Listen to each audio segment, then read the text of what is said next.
诊的人，他的太太从美国回来台湾，大家就很紧张啊。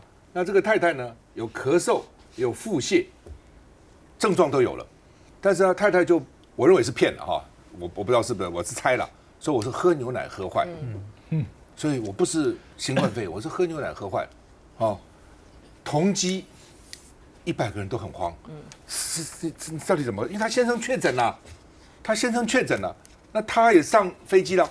哦，然后呢，只是叫他穿一个简单的隔离衣，哦，也没有什么特别的防护，哦，等等等等哈，我就不解了哈。你应该比照武汉嘛，这合理嘛？武汉是中国大陆疫情最严重的地方，纽约是美国疫情最严重的地方，所以你要上武汉的飞机要回来，你要做什么？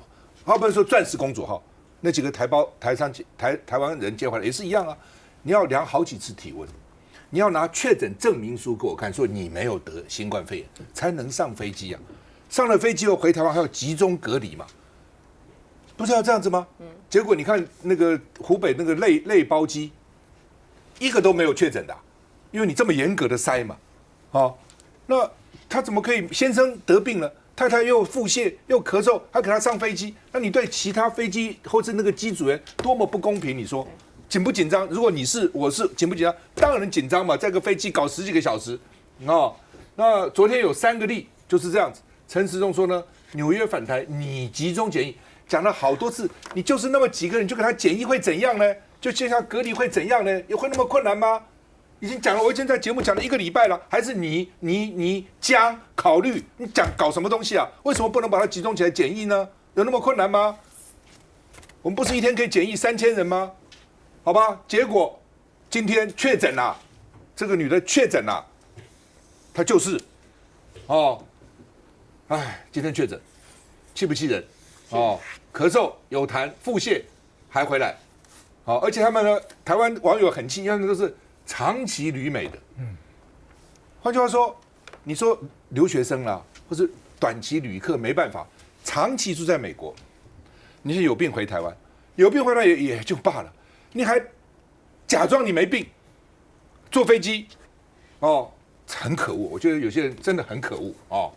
所以呢，有症状搭机回台确诊，所以指挥中心就要还原当时的通报过程哦。我们看4月3号384例出现咳嗽有痰症状，然后呢4月10号384例自纽约搭机返台，他入境有申报不适，机场给他采检验通关哦，然后确诊新冠肺炎哦，然后呢这个指挥中心就通报把他的太太注记，但是太太已经登机，所以呢。搭长荣航空深夜返台的4月11号，4月12号，妻子直接由机场送往医院进行采检，采检今天是确诊，所以现在怎么办？12个机组员，7个乘客都被列居家隔离，很惨了。这12个机组员14天没有收入了，你说给他那个补偿有什么用哦？然后7个乘客也被列居家隔离，一定是他附近的啦。哦，旁边的，但是有时候不一定是旁边哦。我们看上次那个11个华航，有时候蛮远的哈，都有从40到60排都有，你知道哈，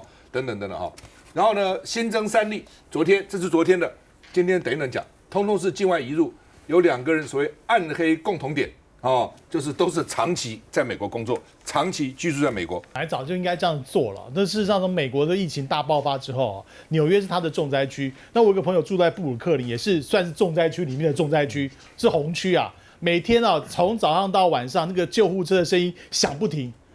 那个在他住在那边，就每天听到这个救护车的声音，心里面也非常非常的慌张了。所以你说国人从那个纽约回来，坦白讲，你去把他去做一个居家隔离的动作，我觉得还不够，而且完全是加重我们很多的这个里长啊，还有里干事的负担。那有的人也会不小心的爬照。所以以我们现在的这种检验隔离的措施啊，这个场地目前为止是足够的。因为我们现在最后一批的这个类包剂今天早上也出来，那其他的从上海的类包剂还没回来，所以在这一段期间里面，我真的觉得不要让各地的防疫人员啊去面临到一个非常沉重的负担，而且纽约回来目前看起来好像中标率比从湖北啦或大陆其他回来的地方人都高很多。所以我觉得在这情况下，我觉得政府不要去考虑什么我跟美国的关系如何，这根本不是你考虑的重点。重点是你回来的人基本上也都是国人哦，基本上是国人，那也大家能够接受这个在这个隔离处所去做一些居家隔离，我觉得这个动作要快，不要再考虑太久，其实伤害是台湾整体的安全的健康哦，所以我觉得这一块，我觉得陈时中赶快做。第二个，美国现在我觉得变两个世界，我每天看那个 CNN 啊，我觉得是两个世界，州的一级，加州也好，或者纽约州也好，确实扎实在做一些防疫工作，但是呢，川普每天在叫嚣。每天的第一个就是说自夸自擂，第一段都是自夸自擂找敌人。第二个呢，美国经济不受影响，然后股票呢依然很好。第三个呢，就开始说这个WHO 如何，中国大陆如何，再进行下一步的那个政治的一个攻防战。所以我觉得美国社会在这个疫情如果稍稍减缓之后，我觉得那个政治的口水战恐怕会一波的兴起。网上看新闻，请下载 TVBS App 或直接按订阅 TVBS 新闻频道。